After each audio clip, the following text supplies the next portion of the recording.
1972 दुनिया में हर तरफ एक नई एनर्जी है, नया म्यूजिक, नया टेक्नोलॉजी, सब कुछ। और तभी अचानक से पूरी ह्यूमैनिटी का एक कलेक्टिव ऊप्स मोमेंट होता है। हम सब रियलाइज करते हैं कि हम अपने ही घर में एक वाइल्ड पार्टी कर रहे हैं और फर्नीचर को आग लगा रहे हैं। वो पहला मोमेंट था जब पूरी दुनिया एक साथ आई और कहा, हे, शायद हम सफाई कर लेनी चाहिए। और उस एक मोमेंट से एक ऐसी ग्लोबल कहानी शुरू हुई जिसका हिस्सा आज हम सब हैं। सुपर कूल ना? इससे पहले कि हम इस इनक्रेडिबल जर्नी में डाइव करें, एक छोटा सा काम कर दो। जल्दी से सब्सक्राइब बटन ढूंढो, लाइक बटन को एक फ्रेंडली टैप दो और हाँ, नोटिफिकेशन बेल जरूर ऑन कर दो। आप हमारे साथ इस नॉलेज एडवेंचर का एक भी चैप्टर मिस नहीं करना चाहोगे। एग्जैक्टली और आज हम उसी कहानी के सबसे इंपॉर्टेंट चैप्टर्स को अनपैक करने वाले हैं। हमारा मिशन बिल्कुल सिंपल है, ग्लोबल एनवायरमेंटल गवर्नेंस के इस सुपर कॉम्प्लेक्स टॉपिक को आसान, एंगेजिंग और हाँ, बिल्कुल memorable banana. You got it. तो ये रहा आज के इस मैसिव डीप डाइव का हमारा लर्निंग मैप। सबसे पहले हम ब्लास्ट ऑफ करेंगे 1972 के स्टॉकहोम कॉन्फ्रेंस में, जिसे एनवायरमेंटल लॉ का बिग बैंग भी कहते हैं। फिर हम मिलेंगे एनवायरमेंटल एक्शन के सुपर हीरो से, यानी United Nations environment programme UNEP और उसके मेगा फंड जीईएफ से। उसके बाद हम टाइम ट्रैवल करेंगे 1992 के मैसिव रियो अर्थ समिट तक। फिर हम डिकोड करेंगे कि ये सस्टेनेबल डेवलपमेंट गोल्स आखिर है क्या और कैसे ये ह्यूमैनिटी की टू डू लिस्ट बन गए। फिर आएगा द बिग वन, हम क्लाइमेट चेंज की कहानी में घुसेंगे यूएनएफसीसी और उसके फेमस या इनफेमस बच्चे क्योटो प्रोटोकॉल के साथ। और फाइनली हम उन जरूरी स्टेपिंग स्टोन्स को देखेंगे जो हमें पेरिस अग्रीमेंट तक लेकर आए। Radio, let's unpack this piece by piece. चलिए शुरू करते हैं। Broad micro theme, the birth of global environmental consciousness. Alright, तो चलो शुरू करते हैं अपने बिल्कुल पहले टॉपिक के साथ, स्टॉकहोम कॉन्फ्रेंस 1972, जब दुनिया पहली बार जागी। चलिए एक शॉर्ट डेफिनेशन से स्टार्ट करते हैं। ये पहली एवर ग्लोबल मेगा मीटिंग थी जो स्टॉकहोम स्वीडन में हुई, जहां एजेंडा पर सिर्फ और सिर्फ एक ही टॉपिक था, एनवायरनमेंट। इसे ऐसा सोचो कि ये प्लेनेट की पहली save the earth world meeting थी। ऐसा पहले कभी नहीं हुआ था। इसके लिए मेरे पास एक बहुत अच्छा रियल लाइफ एग्जांपल है। इमेजिन करो कि आपका रूम बिल्कुल मेसी है, कपड़े इधर उधर, किताबें पड़ी हैं, बेड के नीचे जंक है। एक दिन आपकी पूरी फैमिली आपको बैठाती है और कहती है, ओके, हमें इस रूम को हमेशा के लिए साफ रखने के लिए एक रूल बुक बनानी पड़ेगी। स्टॉकहोम कॉन्फ्रेंस बिल्कुल वही था, लेकिन प्लैनेट अर्थ के लिए, और दुनिया के सारे देश फैमिली मेंबर्स थे। ये एक परफेक्ट एनालॉजी है। चलिए अब इसके रियल कंटेंट डिस्कशन में चलते हैं। Let's start with the introduction. ये कॉन्फ्रेंस एक गेम चेंजर थी, क्योंकि ये पहली बार था जब एनवायरनमेंट को एक serious, top level global issue की तरह ट्रीट किया गया। इससे पहले सब लोग सिर्फ इकोनॉमिक ग्रोथ और डेवलपमेंट की बात कर रहे थे। एनवायरनमेंट तो एक आफ्टर थॉट था, एक साइड टॉपिक। स्टॉकहोम ने इसे वर्ल्ड स्टेज पर फ्रंट एंड सेंटर ला दिया। राइट और इसके बैकग्राउंड के लिए आपको 1960s में क्या हो रहा था ये समझना पड़ेगा। इंडस्ट्रियल पोल्यूशन और एनवायरमेंटल डैमेज के जो साइंस थे, उन्हें अब इग्नोर करना नामुमकिन हो गया था। नदियां आग पकड़ रही थीं, शहर स्मॉग से भरे थे और रेचल कार्सन की साइलेंट स्प्रिंग जैसी किताबें लोगों को पेस्टिसाइड्स के खतरों के बारे में जगा रही थी। साइंटिस्ट्स, लीडर्स और पब्लिक सब सच में चिंतित हो रहे थे। ये कॉन्फ्रेंस उसी बढ़ती हुई ग्लोबल एंजाइटी का डायरेक्ट रिजल्ट था। तो इसका कोर लॉजिक क्या था, मतलब इस मीटिंग से आखिर निकला क्या? मैंने सुना है दो मेन चीजें थी, एक स्टॉकहोम डिक्लेरेशन और एक एक्शन प्लान। चलो डिक्लेरेशन पर फोकस करते हैं, क्योंकि वो पावरफुल आइडिया से भरी हुई थी। एब्सोल्युटली। डिक्लेरेशन में टोटल 26 प्रिंसिपल्स थे, लेकिन हम सबसे ज्यादा रिवोल्यूशनरी वालों पर फोकस करेंगे। प्रिंसिपल 1 तो एक बॉम्ब शेल था। उसने कहा कि इंसानों का एक फंडामेंटल राइट है टू अ क्वालिटी एनवायरनमेंट। एक मिनट, ये तो बहुत बड़ी बात है। तो आप कह रहे हैं कि साफ हवा में सांस लेना और साफ पानी पीना ये सिर्फ एक अच्छी चीज नहीं है, ये मेरा फंडामेंटल ह्यूमन राइट है, जैसे राइट टू फ्रीडम? यही तो गेम चेंजिंग इनसाइट थी। इसने पूरी डिबेट को रीफ्रेम कर दिया। फिर आते हैं प्रिंसिपल्स 2 से 5, जिन्होंने उस आइडिया को इंट्रोड्यूस किया जिसे आज हम इंटरजेनरेशनल इक्विटी कहते हैं। कोर मैसेज ये था कि हमें नेचुरल रिसोर्सेज, वाइल्ड लाइफ और खासकर नॉन रीन्यूएबल रिसोर्सेज को फ्यूचर जनरेशंस के लिए बचाना है। बेसिकली हम अपने बच्चों की इनहेरिटेंस को खत्म नहीं कर सकते। ये तो बिल्कुल आम सेंस की बात है, लेकिन उस वक्त की इमीडिएट प्रॉब्लम पोल्यूशन का क्या? उसके लिए आते हैं प्रिंसिपल 6 और 7। उन्होंने एक सिंपल से रूल बनाया, पोल्यूशन इतना नहीं होना चाहिए कि एनवायरनमेंट की natural capacity to clean itself से ज्यादा हो जाए। और उन्होंने स्पेसिफिकली समुद्रों के पोल्यूशन को रोकने की बात की। और फिर था प्रिंसिपल 21, जो अनबिलीवेबली फ्यूचरिस्टिक था। इसने क्रॉस बॉर्डर एनवायरमेंट इश्यूज जैसे acid rain, green house effect और ओजोन डिप्लीशन को कंट्रोल करने की बात की। वाओ, 1972 में ग्रीन हाउस इफेक्ट की बात हो रही थी। ये तो कमाल की दूरदृष्टि है। तो इन प्रिंसिपल्स ने आने वाले सारे एनवायरमेंटल लॉज के लिए एक फाउंडेशन, एक मॉरल और पॉलिटिकल डीएनए सेट कर दिया। प्रिसाइसली। और इसका रियल वर्ल्ड इम्पैक्ट इमीडिएट और मैसिव था। इस कॉन्फ्रेंस ने डायरेक्ट कई देशों को अपनी एनवायरमेंटल मिनिस्ट्रीज बनाने के लिए इंस्पायर किया। इंडिया इसका एक प्राइम एग्जाम्पल है। स्टॉकहोम से इंस्पायर होकर इंडिया ने 1980 में डिपार्टमेंट ऑफ एनवायरमेंट बनाया। ये बाद में 1985 में ministry of environment and forests यानी MOEF में अपग्रेड हुआ और 2014 में इसके नाम में क्लाइमेट चेंज भी जोड़ दिया गया, जिससे ये ministry of environment, forest and climate change यानी MOEFCC बन गया। इन सब की नींव स्टॉकहोम में रखी गई थी। और यहाँ से चीजें और इंटरेस्टिंग हो जाती हैं। इस कॉन्फ्रेंस से एक तरह की ग्लोबल एनवायरमेंटल वॉचडॉग यानी United Nations Environment Programme UNEP का भी जन्म हुआ, जिसके बारे में हम आगे बात करेंगे। बिल्कुल। तो इस टॉपिक का कंक्लूजन ये है कि स्टॉकहोम ने एनवायरनमेंट को ग्लोबल पॉलिटिकल मैप पर डाल दिया। ये अब सिर्फ साइंटिस्ट और एक्टिविस्ट के लिए नहीं था, ये प्रेसिडेंट्स और प्राइम मिनिस्टर्स के लिए भी था। ये इंटरनेशनल एनवायरमेंटल लॉ का बिग बैंग था। ओके, अब टाइम है कुछ क्रॉस क्वेश्चनिंग का, ताकि ये सब अच्छे से याद हो जाए। मेरा पहला सवाल, प्रिंसिपल 1 कहता है right to a clean environment. तो अगर मेरे शहर में हवा बहुत पोल्यूटेड है, तो क्या मैं टेक्निकली गवर्नमेंट को इस इंटरनेशनल प्रिंसिपल के बेसिस पर सू कर सकती हूँ? ये एक ब्रिलियंट क्वेश्चन है। आप डायरेक्ट स्टॉकहोम प्रिंसिपल के बेसिस पर नेशनल कोर्ट में सू नहीं कर सकते। उसे एक गाइडिंग स्टार की तरह समझो। देशों से एक्सपेक्ट किया जाता है कि वो इस स्टार को फॉलो करके अपने नेशनल लॉज बनाएं।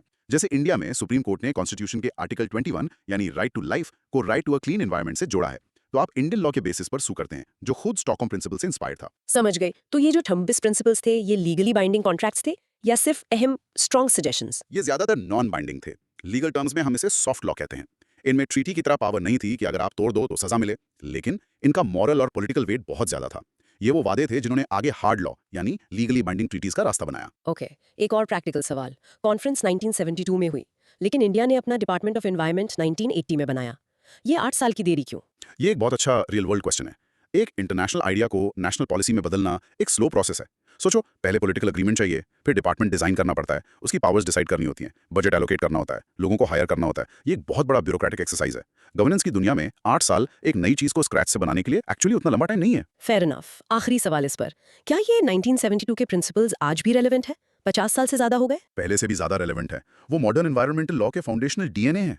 आज की जो कोर डिबेट्स हैं वो अभी भी उन्हीं आइडियाज के आगे पीछे घूमती हैं। Right to a clean environment, हमारी जिम्मेदारी फ्यूचर जनरेशंस के लिए, और क्रॉस बॉर्डर पोल्यूशन को कैसे मैनेज करें।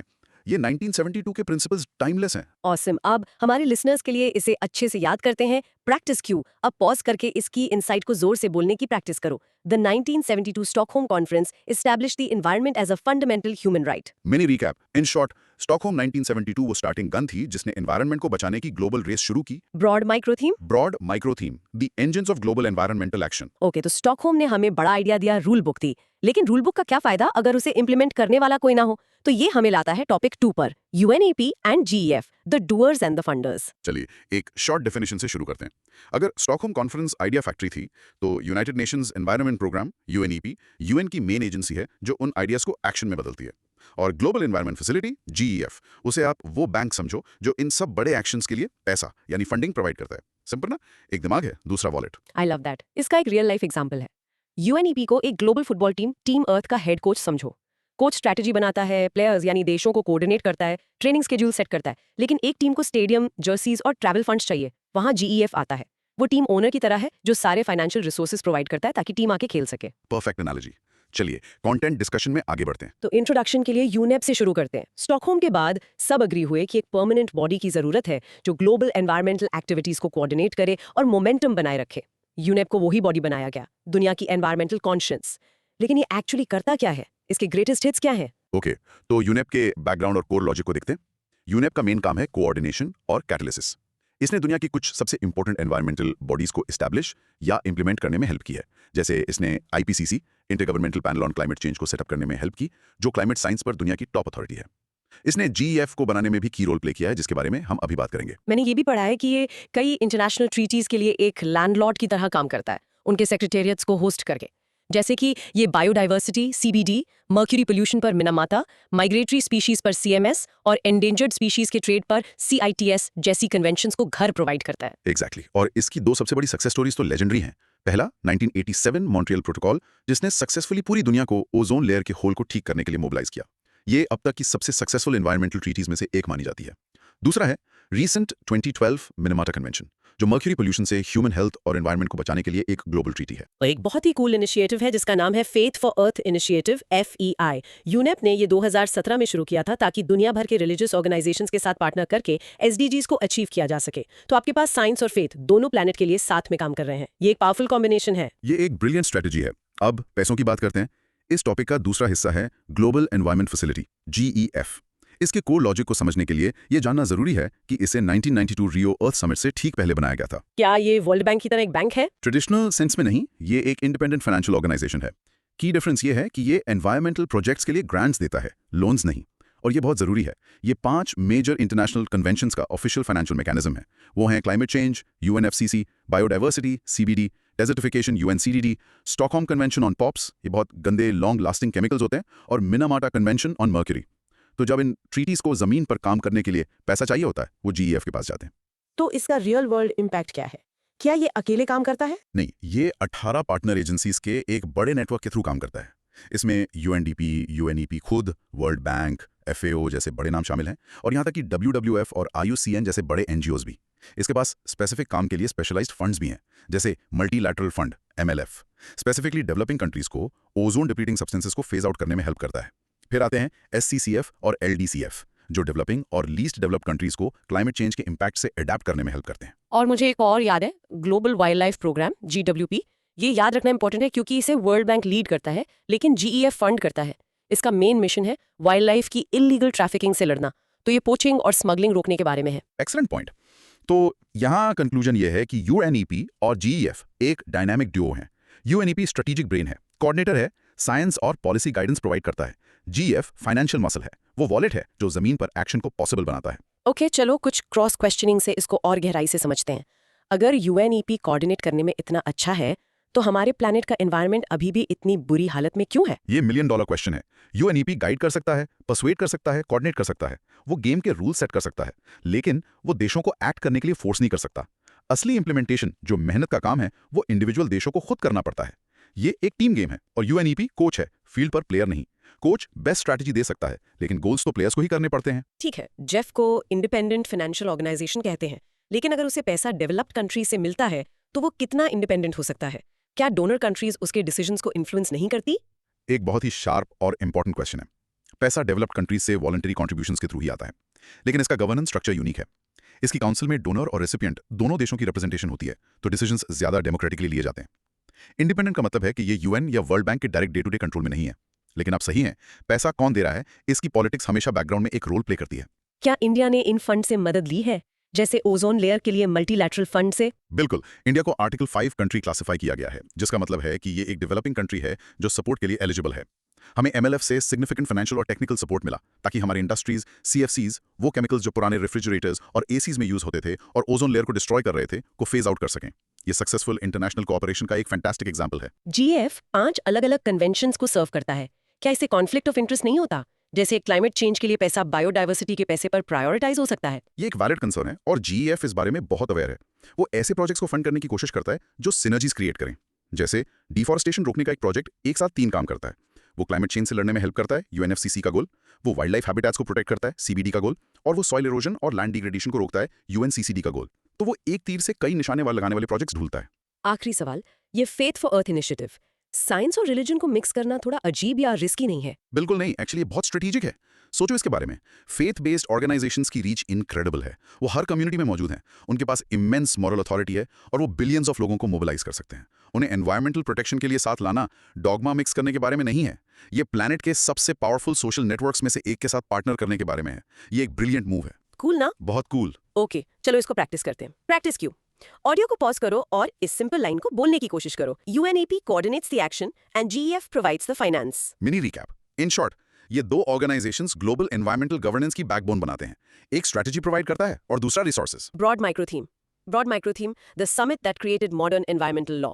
Alright, चलो अब स्टॉकहोम से 20 साल आगे फास्ट फॉरवर्ड करते हैं। साल है 1992, जगह है रियो डी जेनेरो, ब्राजील। ये हमें लाता है टॉपिक 3 पर, रियो अर्थ समिट 1992, द बिग 3। एक शॉर्ट डेफिनेशन से शुरू करते हैं। स्टॉकहोम के 20 साल बाद दुनिया फिर से मिली United Nations conference on environment and development (UNCED) के लिए, जिसे पॉपुलर एम अर्थ समिट के नाम से जाना जाता है। स्टॉकहोम से की डिफरेंस एक शब्द का था, डेवलपमेंट। गोल अब सिर्फ एनवायरनमेंट को बचाना नहीं था, बल्कि ये पता लगाना था कि इकोनॉमिक डेवलपमेंट ऐसे कैसे किया जाए कि एनवायरनमेंट डिस्ट्रॉय ना हो। इसके लिए मेरे पास एक रियल लाइफ एग्जाम्पल है। अगर स्टॉकहोम पहली अवेंजर्स मूवी थी जहां हीरोज पहली बार असेंबल हुए, तो रियो अर्थ समिट अवेंजर्स एंड गेम जैसा था। ये एक मेगा इवेंट था, बहुत बड़ा और ज्यादा एम्बिशियस। और इसने सिर्फ आइडियाज प्रोड्यूस नहीं किए, इसने 3 powerful legally binding superhero treaties produce की, जो आज भी दुनिया को बचा रही हैं। ये कहने का एक मजेदार तरीका है। चलिए कंटेंट डिस्कशन में चलते हैं। इसका इंट्रोडक्शन सिंपल है। रियो इतना स्पेशल क्यों था? ये स्टॉकहोम से एक बहुत बड़ी छलांग थी, क्योंकि इसने real legally binding agreements produce किए। ये सॉफ्ट लॉ प्रिंसिपल से हार्ड लॉ कॉन्ट्रैक्ट्स की तरफ एक मूव था जिसे देशों को फॉलो करना था। और इस शिफ्ट का बैकग्राउंड पिछले 20 सालों का अनुभव था। ये बिल्कुल साफ हो गया था कि आप एनवायरनमेंट को पॉवर्टी और डेवलपमेंट से अलग नहीं कर सकते। आप एक गरीब डेवलपिंग देश को ये नहीं कह सकते अपने फॉरेस्ट को बचाने के लिए अपने डेवलपमेंट प्रोजेक्ट्स रोक दो जब उनके लोग भूखे मर रहे हों। इसलिए चैलेंज एक नया मॉडल ढूंढना था, सस्टेनेबल डेवलपमेंट। ओके, तो चलो कोर लॉजिक पर आते हैं। रियो से निकले बिग 3 लीगली बाइंडिंग एग्रीमेंट्स कौन से थे? इन्हें याद रखना बहुत जरूरी है। इन्हें रियो कन्वेंशंस के नाम से जाना जाता है और ये मॉडर्न एनवायरमेंटल गवर्नेंस के 3 पिलर्स हैं। 1, the convention on biodiversity, CBD। इस ट्रीटी के 3 मेन गोल्स हैं। बायोडाइवर्सिटी को कंजर्व करना, उसके कंपोनेंट्स को सस्टेनेबली यूज करना और जेनेटिक रिसोर्सेज से होने वाले बेनिफिट्स को फेयरली और इक्विटेबली शेयर करना। 2, the United Nations framework convention on climate change, UNFCCC। ये सभी ग्लोबल क्लाइमेट एक्शन के लिए पेरेंट ट्रीटी है। इसने वो फ्रेमवर्क सेट किया जिसके अंडर क्योटो प्रोटोकॉल और पेरिस एग्रीमेंट को बाद में नेगोशिएट किया गया। 3, the United Nations Convention to Combat Desertification, UNCCD।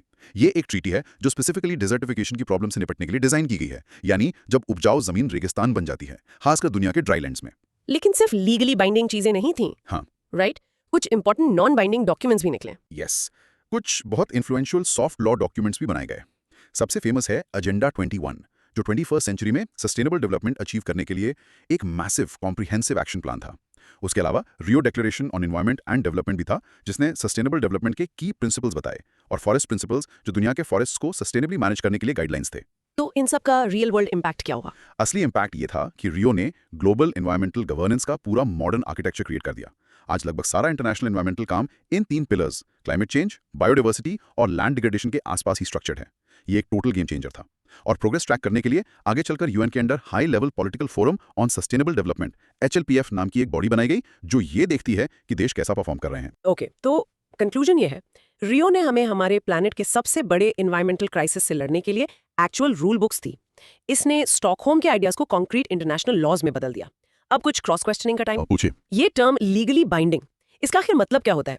अगर कोई देश एक ट्रीटी साइन करता है और फिर रूल्स फॉलो नहीं करता, तो क्या उन्हें जेल हो जाती है? क्या कोई वर्ल्ड पुलिस है? ये एक फैंटास्टिक क्वेश्चन है। नहीं, कोई वर्ल्ड पुलिस नहीं है। लीगली बाइंडिंग का मतलब है कि जब एक देश ट्रीटी को रैटिफाई करता है तो वो अपने नेशनल लॉज को ट्रीटी के रूल्स के अनुसार बनाने का कमिटमेंट देता है।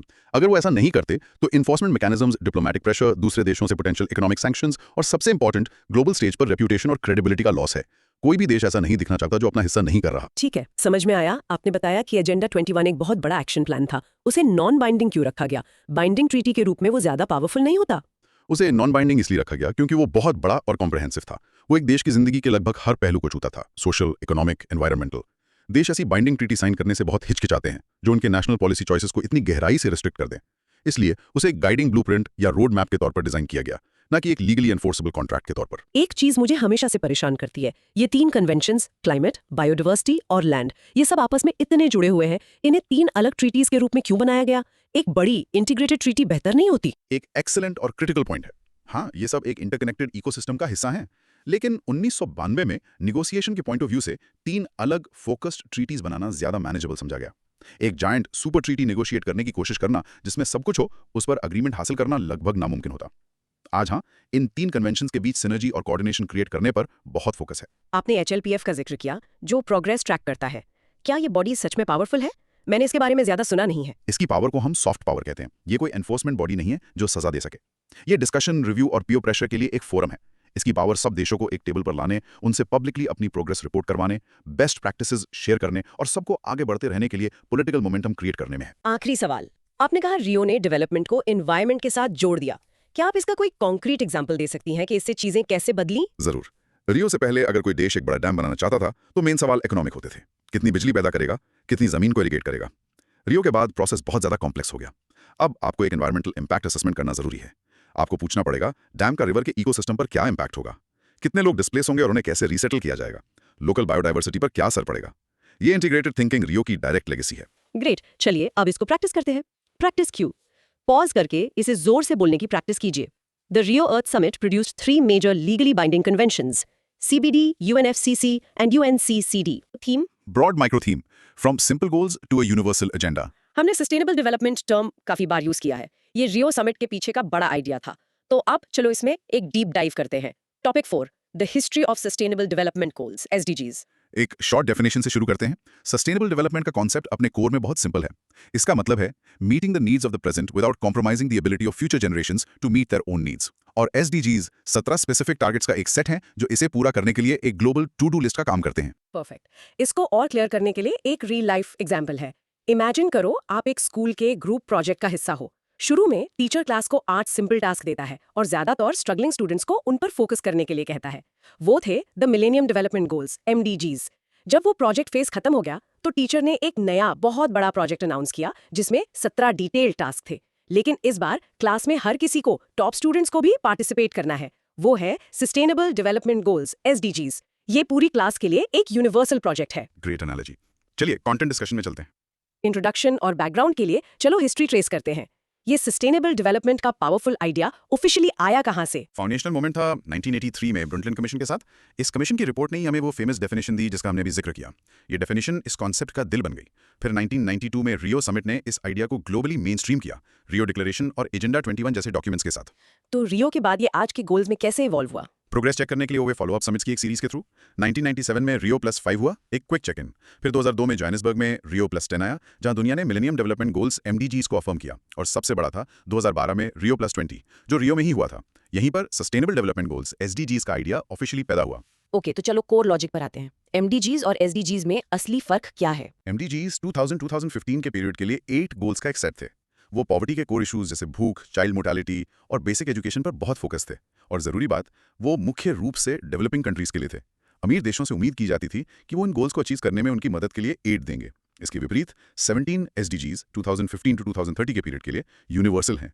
वो हर एक देश पर लागू होते हैं, अमीर या गरीब। और उनका स्कोप भी बहुत ज्यादा ब्रॉड है, राइट? एग्जैक्टली। SDGs एक बहुत ज्यादा कॉम्प्रहेंसिव और इंटीग्रेटेड सीक्वल है। चलो कुछ पर नजर डालते हैं ताकि एक आइडिया मिले।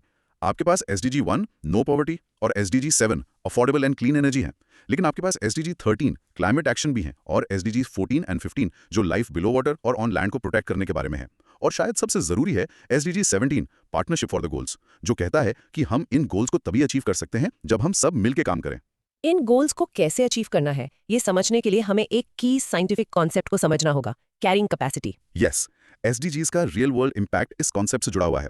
कैरिंग कैपेसिटी वो मैक्सिमम पॉपुलेशन साइज है जिसे एक एनवायरनमेंट अनिश्चित काल तक सस्टेन कर सकता है, जरूरी रिसोर्सेज प्रोवाइड करके और वेस्ट को एब्जॉर्ब करके। तो ये एक पिज्जा की तरह है। एक पिज्जा शायद 4 लोगों को आराम से खिला सकता है। अगर 8 लोग आ गए और उसे खाना शुरू कर दिया तो आपने पिज्जा की कैरिंग कैपेसिटी को एक्सीड कर दिया है। कोई भूखा रह जाएगा और आपके पास फ्यूचर के लिए पिज्जा नहीं बचेगा। एग्जैक्टली।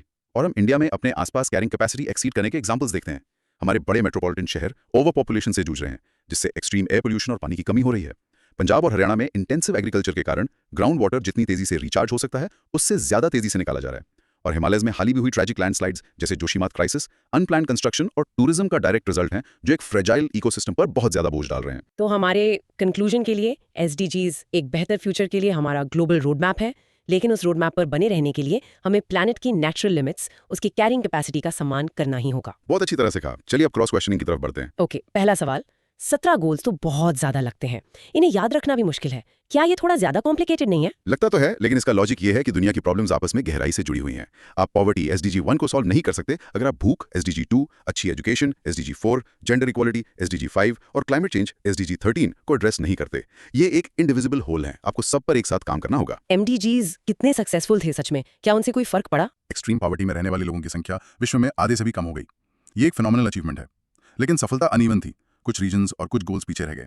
लेकिन MDGs की सबसे इंपॉर्टेंट लेगेसी ये थी कि उन्होंने साबित कर दिया कि ग्लोबल गोल्स सेट करना अहम है, काम कर सकता है और एक्शन मोबिलाइज कर सकता है, जिससे और भी एम्बिशियस SDGs के लिए पॉलिटिकल मोमेंटम बना। क्या अर्थ की कैरिंग कैपेसिटी एक फिक्स्ड नंबर है या हम उसे टेक्नोलॉजी से बढ़ा सकते हैं? ये एक बहुत अच्छा सवाल है। टेक्नोलॉजी कुछ हद तक जरूर बढ़ा सकती है, जैसे ड्रिप इरिगेशन और वर्टिकल फार्मिंग जैसे इनोवेशंस हमें कम रिसोर्सेज में ज्यादा खाना उगाने में मदद कर सकते हैं। लेकिन आखिर में हार्ड फिजिकल लिमिट्स हैं। प्लैनेट एक फाइनाइट स्फीयर है। टेक्नोलॉजी हमें हमारा पिज्जा ज्यादा एफिशिएंटली यूज करने में मदद कर सकती है, शायद उसे थोड़ा बड़ा भी बना दे, लेकिन उसे इन्फिनिट नहीं बना सकती। क्या SDGs लीगली बाइंडिंग है? क्या किसी देश को अपने टारगेट्स पूरे ना करने पर सजा दी जा सकती है? नहीं, वो लीगली बाइंडिंग नहीं है, वो एक वॉलंटरी कमिटमेंट है, लेकिन उनका पॉलिटिकल और मॉरल वेट बहुत ज्यादा है। देश अपने नेशनल डेवलपमेंट प्लान्स को SDGs के साथ अलाइन करते हैं। जैसे इंडिया के नीति आयोग ने एक SDG इंडिया इंडेक्स बनाया है, जो सभी स्टेट्स और यूनियन टेरिटरीज की प्रोग्रेस को ट्रैक करता है और उन्हें रैंक देता है। इससे स्टेट्स के बीच कंपीट करने और इंप्रूव करने का एक पावरफुल इंसेंटिव बनता है। आखिरी सवाल, कौन ट्रैक करता है कि हम इन सब 17 गोल्स पर प्रोग्रेस कर रहे हैं या नहीं? मैन ग्लोबल बॉडी वही है जिसका हमने पहले जिक्र किया, HLPF, high level political forum on sustainable development. देश वहां वॉलंटरीली अपनी प्रोग्रेस रिपोर्ट सबमिट करते हैं। इसके अलावा यूएन हर साल एक global SDG progress report publish करता है, और कई दूसरे ऑर्गेनाइजेशंस और एकेडमिक इंस्टीट्यूशंस भी ट्रांसपेरेंसी और अकाउंटेबिलिटी इंश्योर करने के लिए प्रोग्रेस ट्रैक करते हैं। परफेक्ट। चलो इसकी कोड डेफिनेशन प्रैक्टिस करते हैं। Practice Q. अब पॉज करके इस क्लासिक डेफिनेशन को जोर से बोलने की कोशिश करो। Sustainable development is meeting the needs of the present without compromising the ability of future generations to meet their own needs. Mini recaps. In a nutshell, SDGs एक यूनिवर्सल 17 पॉइंट प्लान है ताकि एक ऐसा फ्यूचर बनाया जा सके जो इस प्लैनेट पर सबके लिए फेयर, प्रॉस्परस और एनवायरमेंटली सेफ हो। Broad micro theme. Broad micro theme, the global effort to tackle climate change. Okay, हमने फाउंडेशन बना ली है और अब हम हमारे समय के सबसे ज्यादा चर्चित, सबसे अर्जेंट एनवायरमेंटल इशू पर पहुंच रहे हैं। चलो आखिरी कुछ टॉपिक्स को एक एपिक डिस्कशन में कंबाइन करते हैं on the climate change saga.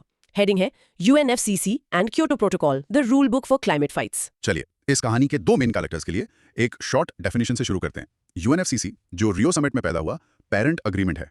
ये वो फ्रेमवर्क है, वो स्टेडियम है जहां सब देश क्लाइमेट चेंज पर बात करने के लिए मिलते हैं।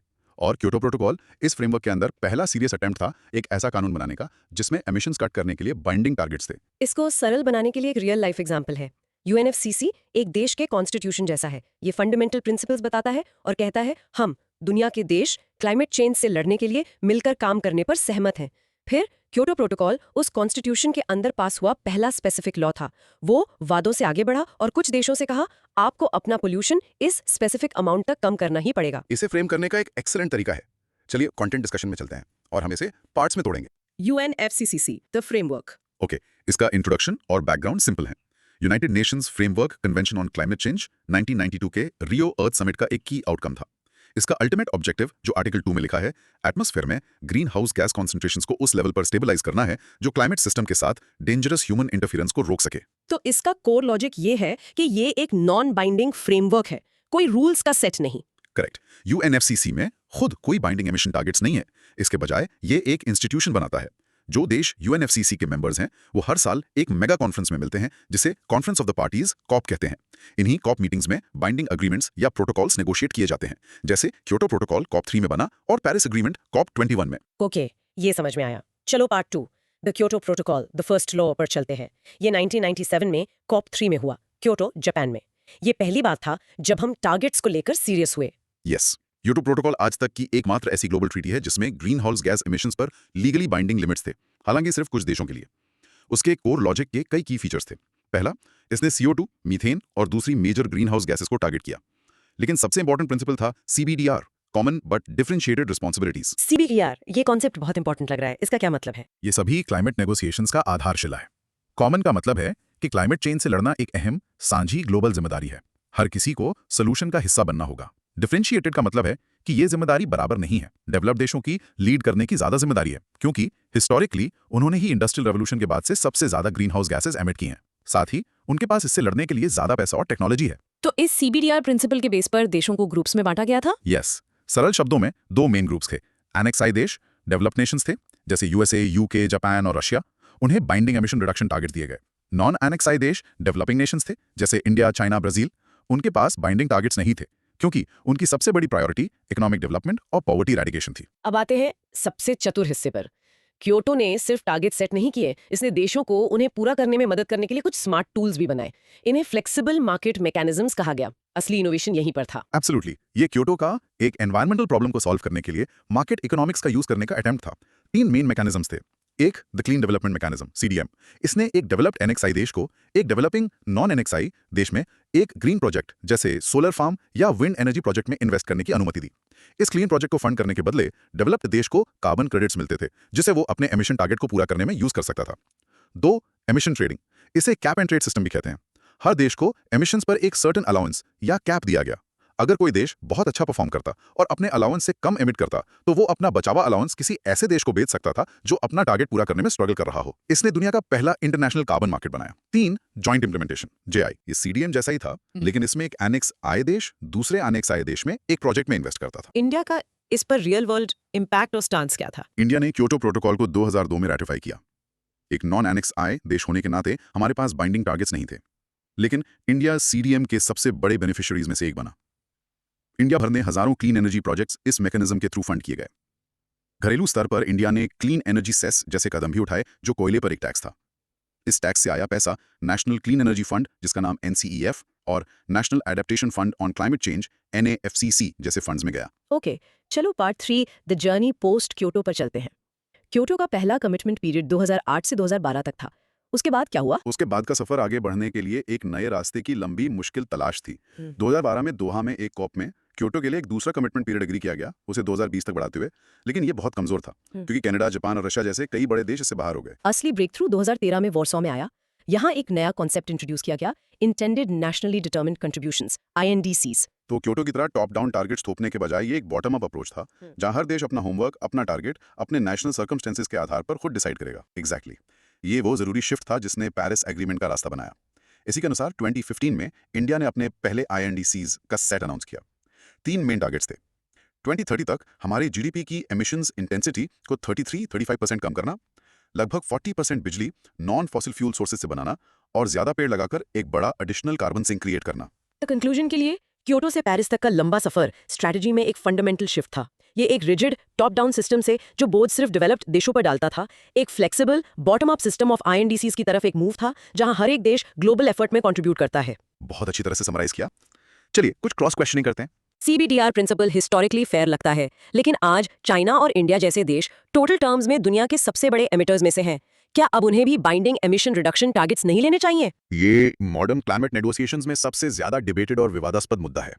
डेवलपिंग देश अहम ये तर्क देते हैं कि जबकि उनके टोटल एमिशंस ज्यादा हैं, उनके पर कैपिटा प्रति व्यक्ति एमिशंस अभी भी डेवलप्ड देशों से बहुत कम है। वो हिस्टोरिकल रिस्पॉन्सिबिलिटी पर भी जोर देते रहते हैं। ये एक बहुत कॉम्प्लेक्स पॉलिटिकल इशू है जिसमें दोनों तरफ वैलिड आर्ग्यूमेंट्स हैं, और एक बीच का रास्ता ढूंढना हर कॉप मीटिंग का मेन चैलेंज होता है। ये एमिशन ट्रेडिंग मैकेनिज्म थोड़ा अजीब नहीं है? ऐसा लगता है कि आप अमीर देशों को दूसरे देशों से पोल्यूट करने का परमिशन खरीदने दे रहे हैं, बजाय कि घर पर असली एक्शन लें। यही इसकी मुख्य आलोचना है, और ये एक बहुत वैलिड आलोचना है। क्रिटिक्स इसे लाइसेंस टू पोल्यूट कहते हैं, लेकिन समर्थक एक इकोनॉमिक पर्सपेक्टिव से तर्क देते हैं। वो कहते हैं कि इससे फर्क नहीं पड़ता कि एमिशंस कहाँ कम होते हैं, जब तक कि ओवरऑल ग्लोबल टोटल नीचे आए। एमिशन ट्रेडिंग, वो कहते हैं, इसको अचीव करने का एक कॉस्ट इफेक्टिव और फ्लेक्सिबल तरीका प्रोवाइड करता है, क्योंकि ये कंपनीज और देशों के लिए इनोवेट करने और ग्रीन होने के लिए एक पावरफुल फाइनेंशियल इंसेंटिव बनाता है, क्योंकि तब वो अपने अनयूज्ड परमिट्स को प्रॉफिट के लिए बेच सकते हैं। क्योटो प्रोटोकॉल का दूसरा कमिटमेंट पीरियड बेसिकली फेल क्यों हुआ? वो फेल हुआ क्योंकि उसमें एम्बिशन और पार्टिसिपेशन की कमी थी। सबसे बड़ा हिस्टोरिकल एमिटर USA ने तो पहला पीरियड ही रेटिफाई नहीं किया था, और जब कनाडा, जापान और रशिया जैसे बड़े डेवलप्ड देशों ने दूसरे पीरियड में शामिल ना होने का फैसला किया, तो इसका स्कोप बहुत छोटा हो गया। जो देश इसका हिस्सा थे, वो ग्लोबल एमिशंस का सिर्फ एक छोटा सा हिस्सा रिप्रेजेंट करते थे, जिससे पूरा एक्सरसाइज अहम, लार्जली सिंबॉलिक बन गया। क्योटो मॉडल से INDC मॉडल में शिफ्ट होने का मेन रीजन क्या था? उसे बेहतर क्यों माना जाता है? क्योटो के अनुभव ने दुनिया को एक अनमोल सबक सिखाया। एक top down one size fits all approach politically काम नहीं करता। कई देशों ने बाहर से थोपे गए टारगेट्स का विरोध किया। INDC मॉडल, जिसे अब पेरिस एग्रीमेंट के under NDCs nationally determined contributions कहते हैं, बेहतर माना जाता है क्योंकि ये नेशनल ओनरशिप पर बना है। देश अपनी कैपेबिलिटीज और प्रायोरिटीज के आधार पर अपने टारगेट्स खुद सेट करते हैं। इससे बहुत ज्यादा पार्टिसिपेशन हुई है। लगभग दुनिया के हर देश ने एक टारगेट सबमिट किया है। आखिरी सवाल, इंडिया ने national adaptation fund on climate change NAFCC बनाया। ये अडेप्टेशन क्या है और ये फंड क्या करता है? ये एक बहुत जरूरी पॉइंट है। क्लाइमेट चेंज के दो मुख्य रिस्पॉन्स हैं, मिटिगेशन और adaptation. Mitigation future climate change को रोकने के लिए एमिशंस कम करने के बारे में है। अडेप्टेशन उन क्लाइमेट चेंज के इंपैक्ट्स के लिए तैयारी करने के बारे में है जो ऑलरेडी हो रहे हैं या अब अनअवॉइडेबल हैं।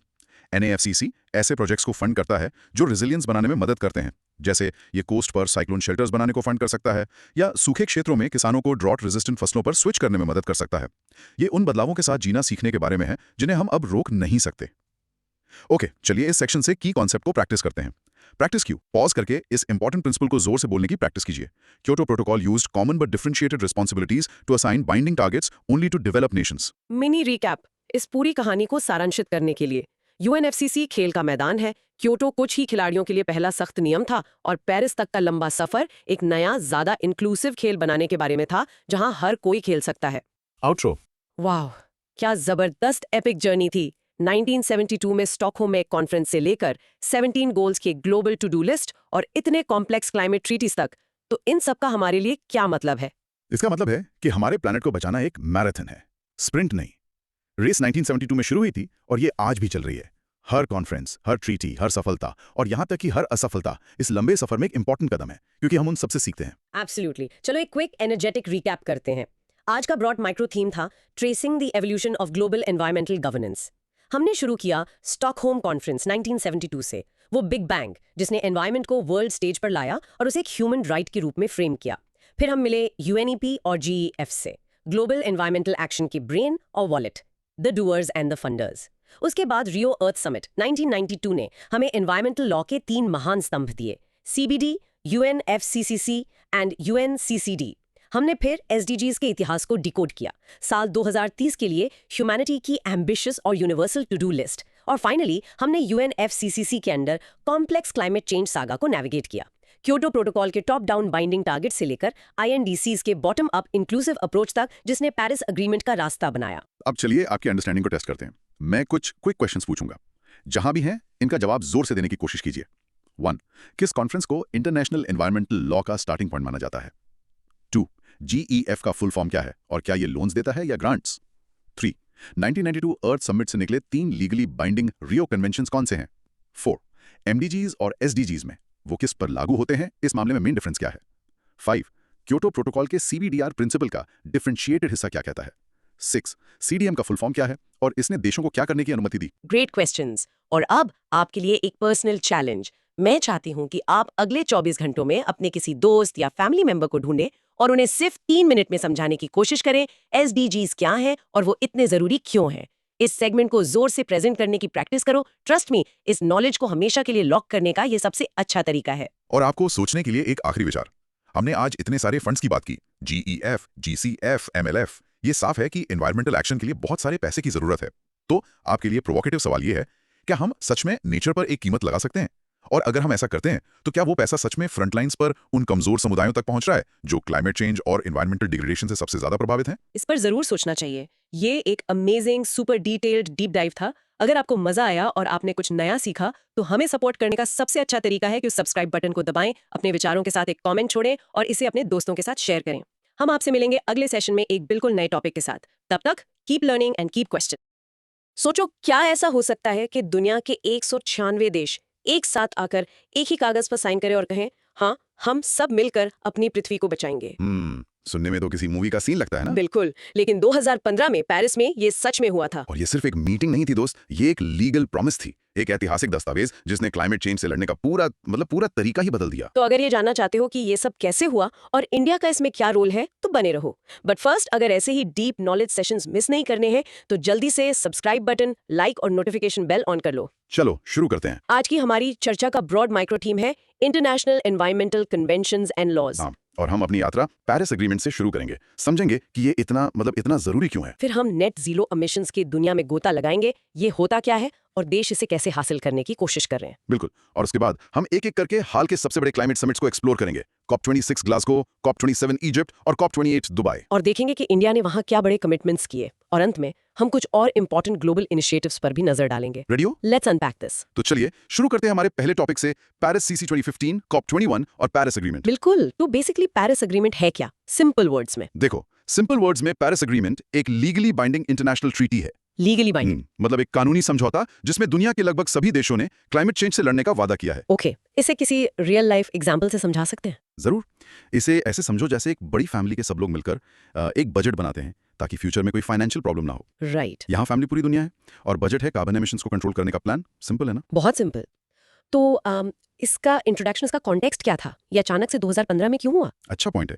देखो, इससे पहले हमारे पास क्योटो प्रोटोकॉल था, लेकिन उसकी सबसे बड़ी प्रॉब्लम ये थी कि यूएसए जैसे बड़े पॉल्यूटर्स उससे बाहर थे। हाँ, और चाइना जैसे डेवलपिंग कंट्रीज पर कोई बाइंडिंग टारगेट्स नहीं थे। एग्जैक्टली। तो दुनिया को एक ऐसे एग्रीमेंट की जरूरत थी जिसमें चाइना और यूएसए जैसे सब बड़े प्लेयर शामिल हो। पेरिस समिट 2015 इसी जरूरत को पूरा करने के लिए एक हिस्टोरिक मोमेंट था। ओके, तो इसका बैकग्राउंड क्या था? मतलब समिट से पहले क्या तैयारी हुई थी? ये इसकी सबसे इंटरेस्टिंग बात है। इस कॉन्फ्रेंस से पहले 146 देशों ने अपने इंटेंडेड नेशनली डिटरमाइंड कॉन्ट्रीब्यूशंस यानी आईएनडीसीज के ड्राफ्ट जमा कर दिए थे। इंडिसीज, ये क्या है? ये देशों के खुद के बनाए हुए क्लाइमेट एक्शन प्लान्स थे। ये क्योटो प्रोटोकॉल से बिल्कुल अलग था, जहां टारगेट्स ऊपर से टॉप डाउन थोपे जाते थे। अच्छा, तो यहाँ देशों ने खुद अपने लक्ष्य बताए, एक बॉटम अप अप्रोच। बिल्कुल, इसी वजह से इतने सारे देश ऑन बोर्ड आए। तो फिर इस एग्रीमेंट का कोर लॉजिक क्या था? इसके मेन पिलर्स क्या थे? इसके कुछ कोर पिलर्स थे। सबसे पहला और सबसे इंपॉर्टेंट था गोल। हाँ, मुख्य लक्ष्य कि ग्लोबल वार्मिंग को प्री इंडस्ट्रियल लेवल से 2 डिग्री सेल्सियस से काफी नीचे रखना और कोशिश करना कि इसे 1.5 डिग्री सेल्सियस तक लिमिट कर दिया जाए। ठीक है। दूसरा पिलर? दूसरा था फाइनेंस। ये तय हुआ कि अमीर देश 2020 तक हर साल डेवलपिंग देशों को क्लाइमेट अडेप्टेशन के लिए $100 बिलियन देंगे। हर साल 100 बिलियन। हाँ, और इससे 2025 तक जारी रखेंगे। ये बहुत बड़ा कमिटमेंट था। तीसरा पिलर क्या था? तीसरा था क्लाइमेट न्यूट्रलिटी। लक्ष्य रखा गया कि 21वीं सेंचुरी के सेकंड हाफ तक zero net anthropogenic GHG emissions तक पहुंचना है, मतलब नेट जीरो। वाओ, और चौथा पिलर रेटिफिकेशन। ये लागू कैसे हुआ? हाँ, ये भी इंपॉर्टेंट है। अग्रीमेंट नवंबर 2016 में लागू हुआ, जब 55 देशों ने, जो कम से कम 55% ग्लोबल एमिशंस के लिए जिम्मेदार थे, इसे रेटिफाई कर दिया। और इंडिया ने कब किया? इंडिया ने भी 2016 में ही साइन और रेटिफाई दोनों कर दिया था। हम अर्ली अडॉप्टर्स में से थे। ग्रेट। अब यहाँ पर एक क्रॉस क्वेश्चन है जो बहुत इंटरेस्टिंग है। आईएनडीसीज क्योटो प्रोटोकॉल से बेहतर क्यों माने जाते हैं? अच्छा सवाल है। देखो, क्योटो में टारगेट्स बाइंडिंग थे और सिर्फ डेवलप्ड देशों पर थे। इससे क्या हुआ? यूएसए बाहर हो गया क्योंकि वो इसे अनफेयर मानता था। राइट। आईएनडीसीज वॉलंटरी हैं। ये एक बॉटम अप अप्रोच है। देशों ने खुद बताया कि वो क्या कर सकते हैं। इससे ओनरशिप की भावनाएं और ज्यादा देशों ने, मतलब सब ने हिस्सा लिया। Make sense. दूसरा सवाल, 2 डिग्री सेल्सियस और 1.5 डिग्री सेल्सियस में सिर्फ 0.5 डिग्री का फर्क है। ये इतना बड़ा डील क्यों है? बिकॉज प्लैनेट के लिए हर fraction of a degree matter करता है। 0.5 डिग्री का मतलब है सी लेवल राइज में, एक्सट्रीम वेदर इवेंट्स में और कोरल रीफ्स के सर्वाइवल में जमीन आसमान का फर्क। जमीन आसमान का फर्क। हाँ, वाओ। 1.5 डिग्री पर शायद कुछ कोरल रीफ्स बच जाएं, 2 डिग्री पर वो लगभग सारे खत्म हो जाएंगे। It's that serious. Oh wow. Okay, अगला सवाल, लीगली बाइंडिंग का असल में मतलब क्या है? क्या कोई देश प्रॉमिस तोड़ने पर उसे सजा मिलती है? नहीं, डायरेक्टली कोई सजा नहीं मिलती। कोई क्लाइमेट पुलिस नहीं है। बाइंडिंग का मतलब है कि देशों को अपने प्रोग्रेस पर रिपोर्ट करना और हर 5 साल में अपने टारगेट्स को रिव्यू और अपडेट करना। ये लीगली रिक्वायर्ड है। तो ये एक ग्लोबल प्रेशर और ट्रांसपेरेंसी का सिस्टम है। Exactly, peer pressure but on a global scale. ठीक है। और वो जो $100 बिलियन का वादा है, क्या वो पूरा हो रहा है? That's a point of contention. ये एक विवाद का विषय है। डेवलपिंग कंट्रीज का कहना है कि वे लक्ष्य के करीब हैं, लेकिन डेवलपिंग कंट्रीज का कहना है कि एक्चुअल फंड्स बहुत कम हैं और जो हैं भी वो ज्यादातर लोन्स के रूप में हैं, ग्रांट्स के रूप में नहीं। तो ये एक बड़ा डिबेट है। समझ गए। आखिरी सवाल इस टॉपिक पर, रैटिफिकेशन और साइनिंग में क्या अंतर है? देखो, साइनिंग सिर्फ आपका इरादा जाहिर करता है। It's like saying yes I agree with this in principle. Okay. Ratification एक डोमेस्टिक प्रोसेस है। जब कोई देश अपनी पार्लियामेंट या लीगल सिस्टम से ट्रीटी को अप्रूव कराकर ऑफिशियली यूएन को बताता है कि अब हम इस ट्रीटी के नियमों से बंधे हैं, उसके बाद ही वो लीगली बाइंडिंग होता है। बहुत क्लियर हो गया। So in short, signing is the promise, ratification is making it law at home. बिल्कुल। Now Oz and practice saying the Paris Agreement is a legally binding treaty to limit global warming well below 2 degrees Celsius. In short, Paris agreement ने सभी देशों को climate action के लिए एक common platform पर लाया विद नेशनली डिटरमाइंड कंट्रीब्यूशंस और एनडीसीज। perfect. अब चलते हैं हमारे दूसरे टॉपिक की ओर, climate neutral now and net zero emissions. Right. Paris agreement ने गोल सेट कर दिया, नेट जीरो ने रास्ता दिखाया। तो नेट जीरो, ये शब्द हम हर जगह सुन रहे हैं, इसका सिंपल मतलब क्या है? नेट जीरो का सिंपल मतलब है आप जितनी ग्रीन हाउस गैसेस यानी जीएचजीज एटमॉस्फेयर में छोड़ रहे हैं उतनी ही हटा भी रहे हैं। So the net effect is zero. Exactly, the net effect is zero. Cool ना? Yeah, very cool. इसका कोई रियल लाइफ एग्जाम्पल? बिल्कुल। इसे अपने बैंक अकाउंट की तरह सोचो। बैंक अकाउंट कैसे?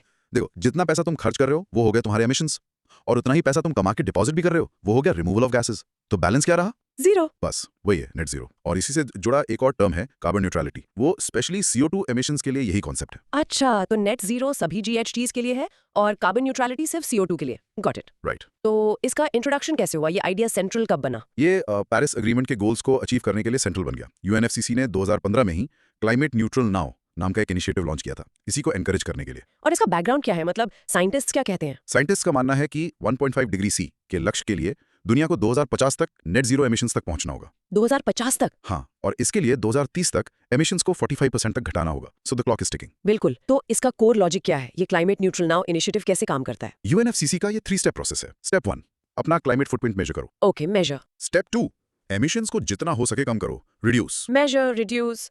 And step 3? स्टेप 3, जो कम नहीं कर सकते उसे UN सर्टिफाइड एमिशन रिडक्शन से ऑफसेट करो, compensate. Measure, reduce, compensate. Simple. तो नेट जीरो की रेस में दुनिया में कौन कहाँ है? ये बहुत इंटरेस्टिंग है। Yeah. कुछ देश तो रेस जीत चुके हैं। Really? कौन? भूटान और सरीनाम, ये पहले ही कार्बन नेगेटिव हैं। Carbon negative? मतलब वे जितना एमिट करते हैं उससे ज्यादा एब्जॉर्ब करते हैं। अमेजिंग। That is amazing. और बाकी देश? जिन्होंने कानून बना लिया है? हाँ, कई देशों ने नेट जीरो को कानून बना दिया है, जैसे Sweden 2045, UK 2050, France 2050, Denmark 2050, New Zealand 2050। और प्लेज टारगेट्स वाले देश? उसमें बड़े प्लेयर्स हैं। इंडिया ने 2070 का टारगेट रखा है, चाइना ने 2060 और USA EU ने 2050, जर्मनी ने 2045 का टारगेट रखा है। तो अब क्रॉस क्वेश्चनिंग का टाइम है। पहला सवाल, भूटान और सूरीनाम ने ये कैसे अचीव किया? What's their secret? उनका सीक्रेट है विशाल फॉरेस्ट कवर और लो इंडस्ट्रियलाइजेशन। उनके जंगल मतलब नेचुरल कार्बन सिंक्स का काम करते हैं, जो उनके एमिशन से कई ज्यादा CO2 सोख लेते हैं। Wow, so forest are their superpower. You can say that. दूसरा सवाल, कार्बन सेक्वेस्ट्रेशन क्या होता है? Sounds very technical. Basically it's capturing carbon dioxide, CO2 को सोर्स पर ही पकड़ लेना, जैसे किसी फैक्ट्री की चिमनी से, और उसे एटमॉस्फेयर में जाने से पहले अंडरग्राउंड स्टोर कर देना। अच्छा, तो CO2 को पकड़कर जमीन में दफना देना। हाँ, सिंपल भाषा में यही है। ये एक लॉन्ग टर्म सोल्यूशन हो सकता है। ठीक है। तीसरा सवाल जो पहले भी टच किया था, इंडिया का 2070 का टारगेट दूसरों के 2050 टारगेट से लेट क्यों है? देखो, इंडिया का आर्ग्यूमेंट है कि एज अ डेवलपिंग कंट्री हमें डेवलपमेंट के लिए एनर्जी की जरूरत है, प्लस हमारा हिस्टोरिकल कंट्रीब्यूशन टू एमिशंस बहुत कम है। Right, the principle of equity. Exactly. तो इंडिया को इस ट्रांजिशन के लिए ज्यादा समय चाहिए। This is link to the principle of common but differentiated responsibilities. Okay. चौथा सवाल, जियो इंजीनियरिंग को लास्ट रिजॉर्ट क्यों कहा गया है? Because it involves large scale risky interventions in the earth systems. मतलब हम अर्थ के नेचुरल सिस्टम के साथ छेड़छाड़ कर रहे हैं। फॉर एग्जाम्पल एटमॉस्फेयर में पार्टिकल स्प्रे करना टू रिफ्लेक्ट सनलाइट। इसके अनइंटेंडेड साइड इफेक्ट्स हो सकते हैं जिनका हमें अभी अंदाजा भी नहीं है, इसलिए इसे लेकर बहुत कॉशन है। समझ गए, रिस्की बिजनेस है। आखिरी सवाल, पॉल्यूटर पेज प्रिंसिपल क्या है? सिंपल है, जो पोल्यूशन फैला रहा है उसको उसकी कॉस्ट देनी पड़ेगी। ओके, कार्बन टैक्स और कार्बन ट्रेडिंग, ये इसी प्रिंसिपल को इंप्लीमेंट करने के तरीके हैं। इफ यू पोल्यूट यू पे। got it. Okay, practicing this. Net zero means balancing the amount of greenhouse gases emitted with the amount removed from the atmosphere. So in short, net zero is the global goal to stop the increase of GHGs in the atmosphere, and different countries have set different timelines to achieve it. Great. अब आते हैं एक reality check पर। Topic 3, UNEP emissions gap report. हाँ, ये वो report है जो हमें बताती है कि वादे और हकीकत में कितना फासला है। तो सिंपल डेफिनेशन क्या है इसकी? ये रिपोर्ट बेसिकली दुनिया का रिपोर्ट कार्ड है। ये हमें बताती है कि क्लाइमेट चेंज से लड़ने के लिए हमें क्या करना चाहिए, द गोल, और हम असल में क्या कर रहे हैं, द रियलिटी। और दोनों के बीच के गैप को हाईलाइट करती है। एग्जैक्टली। इसका कोई रियल लाइफ एग्जांपल? इमेजिन तुमने एग्जाम में 95% स्कोर करने का टारगेट रखा है, बट तुम्हारी प्रिपरेशन 70% वाली है। ओके। एमिशंस गैप रिपोर्ट वो 25% का गैप दिखाती है और बताती है कि 95% लाने के लिए क्या करना होगा। Perfect analogy.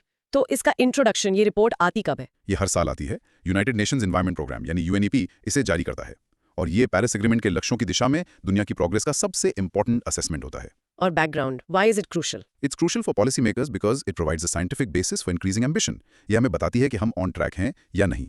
And spoiler alert? Spoiler alert, we are not even close. Oh dear.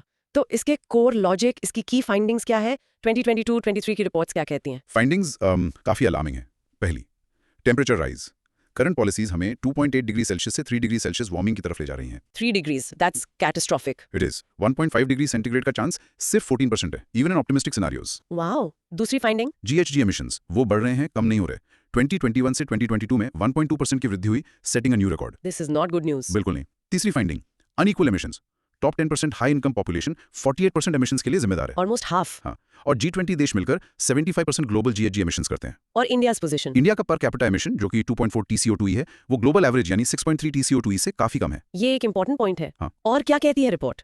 Report कहती है कि लैक ऑफ कमिटमेंट है। ज्यादातर देशों ने अपने NDCs को अपडेट नहीं किया है। नेट जीरो प्लेजेस तो हैं, पर उनके इंप्लीमेंटेशन पर कॉन्फिडेंस कम है। तो इसका रियल वर्ल्ड इंपैक्ट क्या होता है? ये रिपोर्ट हर साल कॉप्स यानी कॉन्फ्रेंस ऑफ पार्टीज में डिस्कशंस को शेप करती है। ये देशों पर प्रेशर डालती है कि वे अपने क्लाइमेट एक्शन प्लान्स NDCs को और एम्बिशियस बनाएं। तो ये एक तरह का एजेंडा सेटर है for the COPs. Yes, a scientific agenda setter. Conclusion यही है कि the emissions gap report is a stark reminder that promises are not enough. The world needs to accelerate action drastically. Okay, cross questioning time. पहला सवाल, अगर G20 देश 75% emissions के लिए जिम्मेदार हैं, तो क्या फोकस सिर्फ उन्हीं पर नहीं होना चाहिए? Absolutely, a major focus should be on them. इसमें कोई डाउट नहीं है। लेकिन क्लाइमेट चेंज एक ग्लोबल प्रॉब्लम है। स्मॉल आइलैंड नेशंस जैसे देश जिनका कंट्रीब्यूशन नेग्लिजिबल है, सबसे ज्यादा वल्नरेबल हैं। इसलिए सोल्यूशन भी ग्लोबल होना चाहिए। Everyone has a role to play. Fair point. दूसरा सवाल, पर कैपिटा एमिशंस इंपॉर्टेंट क्यों है? इंडिया इसे क्यों हाईलाइट करता है? Because it reflects individual energy consumption and standard of living. ये इक्विटी का सवाल है। इंडिया का आर्गुमेंट है कि उसके हर नागरिक का कार्बन फुटप्रिंट एक एवरेज अमेरिकन या यूरोपियन से बहुत कम है। So it's a matter of climate justice. Exactly. तीसरा सवाल, रिपोर्ट में रेजिडुअल एमिशंस का जिक्र है, ये क्या होता है? देखो, इवन आफ्टर ऑल एफर्ट्स कुछ सेक्टर्स जैसे एविएशन, सीमेंट, स्टील, इनमें एमिशंस कम करना बहुत मुश्किल है। इन्हें हार्ड टू अबेट सेक्टर्स कहते हैं। ओके। इनके बचे हुए एमिशंस को रेजिडुअल एमिशंस कहते हैं, जिन्हें कार्बन डाइऑक्साइड रिमूवल टेक्नोलॉजी से बैलेंस करना पड़ेगा। Got it. चौथा सवाल, report confidence in implementation remains low क्यों कहती है? बिकॉज प्लेजेस बनाना आसान है, पर उन्हें इंप्लीमेंट करने के लिए स्ट्रॉन्ग पॉलिसीज, लॉज और ह्यूज फाइनेंशियल इन्वेस्टमेंट चाहिए। अभी तक एक्शन प्लेजेस की स्पीड से मैच नहीं कर रहा है। Words are not matching deeds. Simple as that. पांचवा सवाल, क्लाइमेट फाइनेंस क्या है और ये इतना जरूरी क्यों है? It's funding from developed to developing countries. ये फंडिंग उन्हें एमिशंस कम करने यानी मिटिगेशन और क्लाइमेट चेंज के इम्पैक्ट से अडेप्ट करने में हेल्प करती है। और ये जरूरी क्यों है? जरूरी है बिकॉज डेवलपिंग कंट्रीज के पास क्लीन टेक्नोलॉजी और रेजिलिएंट इंफ्रास्ट्रक्चर बनाने के लिए रिसोर्सेज मतलब पैसे नहीं है। Without finance transition is impossible for them. Makes sense. Let's practice. The UNEP Emissions Gap Report measures the gap between what we need to do and what we are actually doing for climate action. In short, the Emissions Gap Report is the world's annual reality check, showing that our climate action is currently insufficient to meet our goals. और इसी reality check के साथ हम पहुंचते हैं अपने चौथे topic पर, COP26 Glasgow 2021। The Action COP. हाँ, इसे एक्शन कॉप कहा गया था। So what was the simple definition? COP26 एक मेगा इवेंट था जहां देशों ने पेरिस एग्रीमेंट के रूल्स फाइनल किए और अपने क्लाइमेट टारगेट्स को और एम्बिशियस बनाने का वादा किया। तो प्लानिंग फेज से एक्शन फेज में ट्रांजिशन। Exactly. इसका कोई रियल लाइफ एग्जांपल? अगर पेरिस एग्रीमेंट गेम का आइडिया था तो COP26 उस गेम की रूल बुक फाइनल करने जैसा था। Rule book. हाँ, सभी प्लेयर्स ने रूल्स पर अग्री किया ताकि गेम फेयर तरीके से खेला जा सके। नाइस। तो इसका इंट्रोडक्शन ये क्रिटिकल क्यों थी? ये मीटिंग 2021 में ग्लासगो यूके में हुई और ये क्रिटिकल थी क्योंकि इसका main task Paris agreement rule book को फाइनलाइज करना था, जो सालों से अटका हुआ था। और बैकग्राउंड? पेरिस एग्रीमेंट के तहत देशों को हर 5 साल में अपने एनडीसीज को अपडेट करना था। 2020 डेडलाइन कोविड के कारण एक्सटेंड हुई, so all eyes were on Glasgow. Pressure बहुत ज्यादा था। समझ गई। तो कोर लॉजिक, मेजर आउटकम्स क्या थे ग्लासगो क्लाइमेट पैक्ट के? कई बड़े आउटकम्स थे। पहला था मिटिगेशन पर 1.5 डिग्री सी गोल को रीअफर्म किया और पहली बार किसी क्लाइमेट एग्रीमेंट में phase down of unabated coal की बात हुई। ये बहुत बड़ा स्टेप था। Phase down not phase out. Will come back to that. Yes.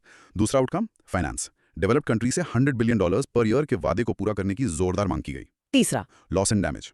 Climate disaster से होने वाले नुकसान के लिए फंडिंग पर चर्चा के लिए ग्लासगो डायलॉग स्थापित किया गया। Okay, a dialogue was started. हाँ। चौथा and very important, carbon markets यानी आर्टिकल 6। सालों से अटके कार्बन मार्केट्स के रूल्स को फाइनलाइज किया गया। ग्रेट। और इंडिया का कमिटमेंट, पंचामृत। हाँ, प्राइम मिनिस्टर मोदी ने इंडिया के 5 बड़े कमिटमेंट्स अनाउंस किए जिन्हें पंचामृत कहा गया। क्या थे वो? पहला 2070 तक नेट जीरो टारगेट। दूसरा 2030 तक 500 GW रिन्यूएबल एनर्जी कैपेसिटी। तीसरा 2030 तक 50% एनर्जी रिन्यूएबल से। Wow, those are huge numbers. चौथा 2030 तक कार्बन एमिशंस में 1 बिलियन टन्स की कमी। और पांचवा 2030 तक इकोनॉमी की एमिशंस इंटेंसिटी को 45% तक कम करना। ये बहुत एम्बिशियस टारगेट्स हैं। Absolutely. Okay, cross question time. पहला सवाल वही जो हमने छोड़ा था, फेज डाउन और फेज आउट ऑफ कोल में क्या फर्क है? Why did India insist on this change? Phase out का मतलब है पूरी तरह से बंद कर देना, a complete stop. Phase down का मतलब है धीरे धीरे कम करना। और इंडिया ने फेज डाउन पर इंसिस्ट क्यों किया? बिकॉज इंडिया की इकोनॉमी अभी भी कोल पर हेविली डिपेंडेंट है। हमारी एनर्जी सिक्योरिटी, जॉब्स सब जुड़ा है। अचानक फेज आउट करना पॉसिबल नहीं था। It was a pragmatic and realistic move. Okay, दूसरा सवाल, इंडिया ग्लोबल मीथेन प्लेज का सिग्नेटरी क्यों नहीं है? खासकर राइस कल्टीवेशन और लाइफ स्टॉक। राइट। इंडिया में इन सेक्टर्स पर लाखों करोड़ों लोग डिपेंडेंट हैं, इसलिए इंडिया अभी इस पर एक बाइंडिंग कमिटमेंट नहीं देना चाहता जो हमारे फार्मर्स को इफेक्ट करे। Make sense. तीसरा, what is this loss and damage fund about? It's about climate justice. Vulnerable countries जिन्होंने क्लाइमेट चेंज में सबसे कम कंट्रीब्यूट किया है suffer the most from floods, droughts etcetera. तो वो कॉम्पेंसेशन मांग रहे हैं। Yes, they are demanding compensation from historically large emitters for these losses and damages that they cannot adapt to. Okay, चौथा सवाल, कार्बन क्रेडिट्स क्या होते हैं? कोई सिंपल एग्जांपल। Imagine हर देश का एक पोल्यूशन बजट है जो उसका एमिशन टारगेट है। ठीक है। अगर एक देश, फॉर एग्जांपल इंडिया, अपने बजट से कम पोल्यूशन करता है तो उसके पास सेविंग्स बच जाती हैं। ये सेविंग्स ही कार्बन क्रेडिट्स हैं। और इन सेविंग्स का वो क्या कर सकता है? वो इन क्रेडिट्स को उस देश को बेच सकता है जो अपने बजट से ज्यादा पोल्यूशन कर रहा है। It creates a market for emission reduction. Interesting. आखिरी सवाल, पंचामृत टारगेट्स एम्बिशियस है, क्या इंडिया इन्हें अचीव कर सकता है? लुक, इंडिया का ट्रैक रिकॉर्ड अच्छा है। हमने अपने पुराने टारगेट्स टाइम से पहले अचीव किए हैं। 40% नॉन फॉसिल फ्यूल कैपेसिटी का टारगेट हमने 9 साल पहले ही अचीव कर लिया। Wow. So there is confidence. लेकिन 500 गीगावाट रिन्यूएबल्स जैसे टारगेट्स के लिए मैसिव इन्वेस्टमेंट और टेक्नोलॉजी की जरूरत होगी। It's challenging but achievable. Great. Now you try. At COP26, India announced its Panchamrit strategy, including a net zero target by 2070. To sum up, COP26 finalized the Paris rule book and saw countries, including India, increase their climate ambitions with new targets. Perfect. Glasgow से अब हम चलते हैं Egypt, हमारा पांचवा topic, COP27, Sharm El Sheikh, Egypt, 2022. The implementation COP. हाँ, implementation COP. तो यहाँ फोकस प्रोमिसेस को एक्शन में बदलने पर था। इसकी सिंपल डेफिनेशन क्या होगी? इसकी सिंपल डेफिनेशन यही है कि ये वो कॉप थी जहां दशकों पुरानी एक मांग पूरी हुई और सबसे बड़ी जीत थी लॉस एंड डैमेज फंड की स्थापना। So loss and damage was the highlight. The biggest highlight. इसका रियल लाइफ एग्जांपल। सोचो, तूफान से किसी का घर टूट गया है। अब तक लोग सिर्फ फ्यूचर में तूफान रोकने की बात कर रहे थे। Right, mitigation and adaptation. हाँ, COP27 में पहली बार उस टूटे हुए घर को, मतलब जो नुकसान हो चुका है, उसको आर्थिक मदद देने के लिए एक फंड बनाने पर सब अग्री हुए। Great example. तो इंट्रोडक्शन ये एक अफ्रीकन देश में हो रही थी। इसका क्या महत्व था? इसका बहुत महत्व था। इजिप्ट में होने की वजह से क्लाइमेट जस्टिस और डेवलपिंग कंट्रीज की जरूरतों पर फोकस स्वाभाविक था। The location shaped the agenda. और बैकग्राउंड, किस घटना ने लॉस एंड डैमेज को सेंटर स्टेज पर ला दिया? 2022 में पाकिस्तान में जो डेवास्टेटिंग फ्लड्स आईं, ओह यस। उन्होंने लॉस एंड डैमेज के इशू को मतलब ग्लोबल हेडलाइंस में ला दिया। डेवलपिंग कंट्रीज इस पर कॉन्क्रीट एक्शन की मांग कर रहे थे और उन्हें वो मिला। तो कोर लॉजिक, मेजर आउटकम्स क्या थे? The biggest breakthrough as we said was the loss and damage fund. एक फंड बनाने पर सहमति बनी to assist poor and vulnerable countries. इसे क्लाइमेट रेपरेशंस की दिशा में एक बड़ा कदम माना गया। बिल्कुल। दूसरा बड़ा आउटकम इंडिया की तरफ से था। इंडिया ने अपनी लॉन्ग टर्म लो एमिशन डेवलपमेंट स्ट्रैटेजी यानी LTLEDS UNFCCC को सबमिट की। इसमें क्या था? इसमें बताया गया कि इंडिया 2070 नेट जीरो टारगेट को कैसे अचीव करेगा, focusing on a just and inclusive transition. की एलिमेंट्स थे biofuels, EVs, nuclear power and green hydrogen. Okay, और कोई इनिशिएटिव? हाँ, एक global shield against climate risk initiative launch हुआ। G7 और V20 यानी वल्नरेबल 20 ग्रुप ने मिलकर इसे लॉन्च किया। इसका काम क्या है? इसका काम क्लाइमेट डिजास्टर्स के टाइम पर प्री अरेंज्ड फाइनेंशियल सपोर्ट देना है, like an insurance policy. Interesting. इसका रियल वर्ल्ड इम्पैक्ट क्या हुआ? लॉस एंड डैमेज फंड की स्थापना डेवलपिंग कंट्रीज की दशकों पुरानी मांग की जीत थी और इंडिया की LTLES ने दुनिया को दिखाया कि एक डेवलपिंग देश कैसे इकोनॉमिक ग्रोथ और क्लाइमेट एक्शन को बैलेंस कर सकता है। So a historic outcome on loss and damage, but what about emission cuts? That was the disappointing part. On emission cuts यानी mitigation, there was little new progress. Okay, cross questioning. पहला सवाल, loss and damage fund और पहले से मौजूद $100 billion climate finance में क्या अंतर है? Excellent question. $100 billion finance mitigation मतलब emissions कम करने और adaptation क्लाइमेट impacts के अनुकूल होने के लिए है। Okay, loss and damage fund उन impacts के लिए है जिनसे आप अडेप्ट नहीं कर सकते। जैसे? तूफान से पूरा शहर तबाह हो जाना या सी लेवल राइज से एक आइलैंड का डूब जाना, ये कॉम्पेंसेशन फॉर इररिपेरेबल लॉस है। क्लियर। दूसरा सवाल, इंडिया की LTLEDS में जस्ट ट्रांजिशन का क्या मतलब है? इसका मतलब है कि जब हम फॉसिल फ्यूल से रिन्यूएबल्स पर शिफ्ट होंगे तो कोल इंडस्ट्री में काम करने वाले वर्कर्स की जॉब्स का क्या होगा? Right, a very important social question. हाँ, जस्ट ट्रांजिशन इंश्योर्स करता है कि ये बदलाव फेयर हो और किसी को पीछे ना छोड़ा जाए। उन्हें नई स्किल्स दी जाएं, नए जॉब्स क्रिएट किए जाएं। ओके, तीसरा सवाल, what is the V20 group? The vulnerable 20 V20 group 58 climate vulnerable countries का एक कोऑपरेशन इनिशिएटिव है। ये वो देश हैं जो क्लाइमेट चेंज से सबसे ज्यादा खतरे में है, like small island Nations and others. Got it. चौथा सवाल, कार्बन बॉर्डर टैक्स क्या है और इंडिया इसके खिलाफ क्यों है? बेसिकली EU उन देशों से आने वाले प्रोडक्ट्स जैसे स्टील और सीमेंट पर टैक्स लगाएगा जहां कार्बन एमिशन रूल्स कमजोर हैं। अच्छा, तो ये एक तरह का ट्रेड बैरियर हुआ। एग्जैक्टली। इंडिया का कहना है कि ये प्रोटेक्शनिज्म है और डेवलपिंग कंट्रीज के एक्सपोर्ट्स को अनफेयरली टारगेट करेगा। It's against the principle of CBDR। Right, and last question, ecosystem engineers जैसे अफ्रीकन फॉरेस्ट एलिफेंट्स का क्लाइमेट चेंज से क्या लेना देना है? ये स्पीशीज अपने एनवायरनमेंट को मॉडिफाई करती हैं। फॉर एग्जाम्पल, एलिफेंट्स फॉरेस्ट को थिन करते हैं जिससे बड़े पेड़ ग्रो कर पाते हैं और बड़े पेड़? ज्यादा कार्बन स्टोर करते हैं। So by protecting these elephants from illegal wildlife trade, we are also protecting a key mechanism of carbon sequestration. It's all connected. Fascinating. Let's practice saying the major achievement of COP27 was the establishment of a loss and damage fund for vulnerable nations. So COP27 was a landmark for climate justice with the loss and damage fund, even though it lacked ambition on emission reduction targets. और अब कहानी के सबसे ताजे chapter पर आते हैं। हमारा छठा topic, COP28, Dubai UAE 2023। The COP that surprised everyone. हाँ, एक ऑयल प्रोड्यूसिंग देश में COP, एक्सपेक्टेशंस मिक्स थी। इसकी सिंपल डेफिनेशन क्या होगी? COP28 हिस्टोरिक था क्योंकि पहली बार फाइनल एग्रीमेंट में transitioning away from fossil fuels की बात हुई। All fossil fuels? All of them. And पहला ग्लोबल स्टॉक टेक कंप्लीट हुआ, यानी पेरिस एग्रीमेंट के बाद से हम कहां तक पहुंचे इसका पहला ग्लोबल रिव्यू। ओके, इसका real life example? Global stocktake को एक शिप कैप्टन की तरह सोचो जो हर 5 साल में मैप और कंपास चेक करता है कि क्या शिप सही दिशा में सही स्पीड से जा रही है। और मैप चेक करके क्या पता चला? पता चला कि ship is seriously of course. Oh, तो इंट्रोडक्शन, इसका central task global stocktake GST था। Yes, the central task was to conclude the first ever global stocktake, a process to assess the collective progress towards achieving the Paris Agreement's goals. तो core logic क्या था? GST के highlights क्या थे? GST ने 1.5 degree C गोल के लिए 8 steps propose किए। Key among them, 2030 तक ग्लोबल रिन्यूएबल एनर्जी कैपेसिटी को ट्रिपल करना। ट्रिपल? हाँ, ट्रिपल, और एनर्जी एफिशिएंसी को डबल करना। और सबसे बड़ी बात, transitioning away from fossil fuels in energy systems to achieve net zero by 2050। ये फेज आउट से थोड़ा कमजोर लैंग्वेज है, but still a very very strong signal. Incredible. और लॉस एंड डैमेज फंड का क्या हुआ? COP27 में बने फंड को पहले ही दिन ऑपरेशनल कर दिया गया with initial funding pledges. World Bank इसे शुरू में ओवरसी करेगा। That's fast. अब India stands on new pledges? हाँ, यहाँ इंडिया का स्टैंड क्लियर था। Global renewables and energy efficiency pledge, global cooling pledge और declaration to triple nuclear energy. India ने ये साइन नहीं किया? नहीं, इंडिया का स्टैंड था COP प्रोसेस के बाहर बने अलायंसेस ज्वाइन ना करना। कमिटमेंट्स UNFCCC के अंदर होने चाहिए। ओके, अ प्रिंसिपल्ड स्टैंड। और इंडिया लेड इनिशिएटिव्स? हाँ, इंडिया ने global river cities alliance GRCA launch किया फॉर सस्टेनेबल वाटर मैनेजमेंट। और ग्रीन क्रेडिट इनिशिएटिव? उसे UAE के साथ को होस्ट किया। ये कार्बन क्रेडिट से अलग है और पीपल्स पार्टिसिपेशन से कार्बन सिंक्स बनाने पर फोकस करता है।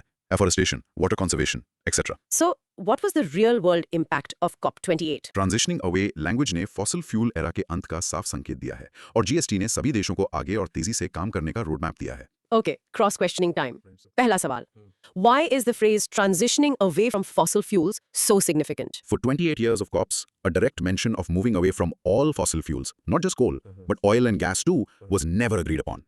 This is the first time. तो ये एक टैबू तोड़ने जैसा था. Exactly. It sends a powerful signal to markets, investors, and governments that the future is in clean energy. Wow. दूसरा सवाल.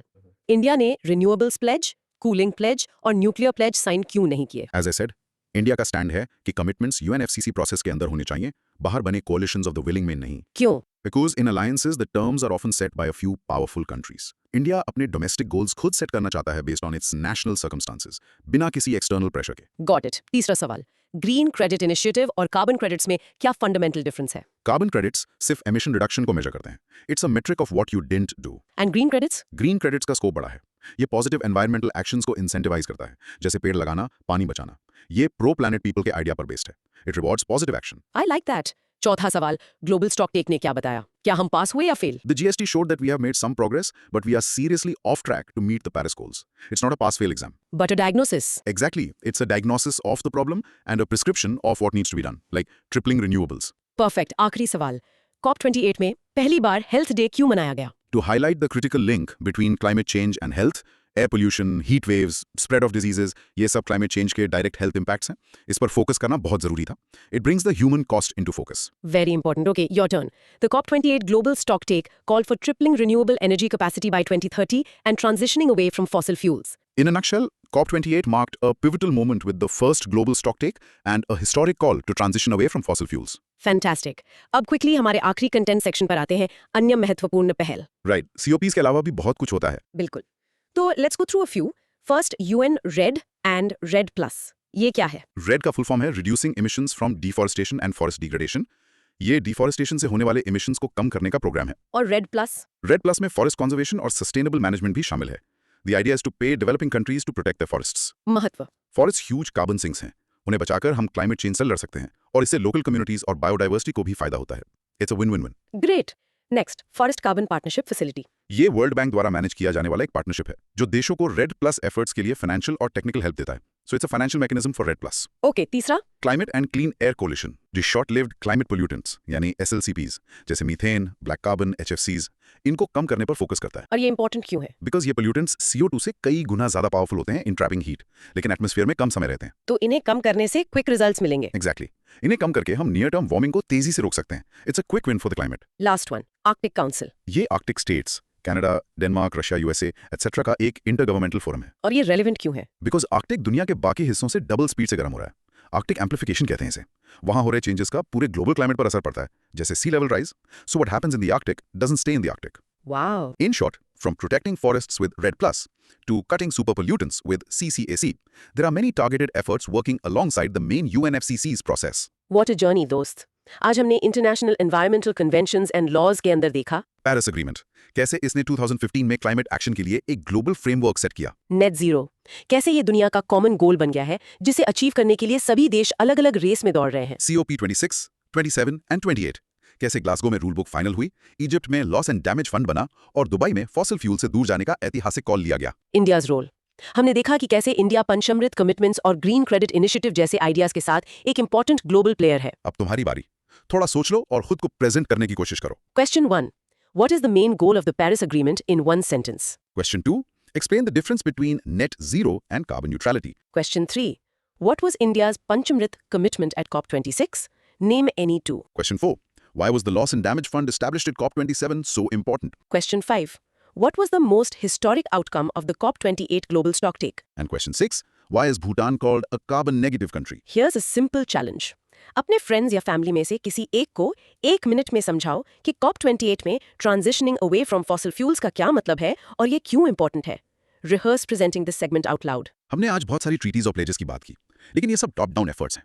जरा सोचो, अगर हर इंडिविजुअल, हर कम्युनिटी लाइफस्टाइल फॉर एनवायरनमेंट यानी लाइफ के प्रिंसिपल को अपना ले, तो क्या हम इन ग्लोबल गोल्स को नीचे से बॉटम अप तरीके से और तेजी से अचीव नहीं कर सकते? What does pro-planet people really mean for you? अगर इस डिस्कशन ने तुम्हारी क्यूरियोसिटी बढ़ाई है तो हमारा मिशन सक्सेसफुल हुआ। कमेंट करके बताओ कि अगला कौन सा टॉपिक तुम हमारे साथ अनपैक करना चाहते हो। And don't forget to subscribe now for more deep knowledge sessions. मिलते हैं अगली बार।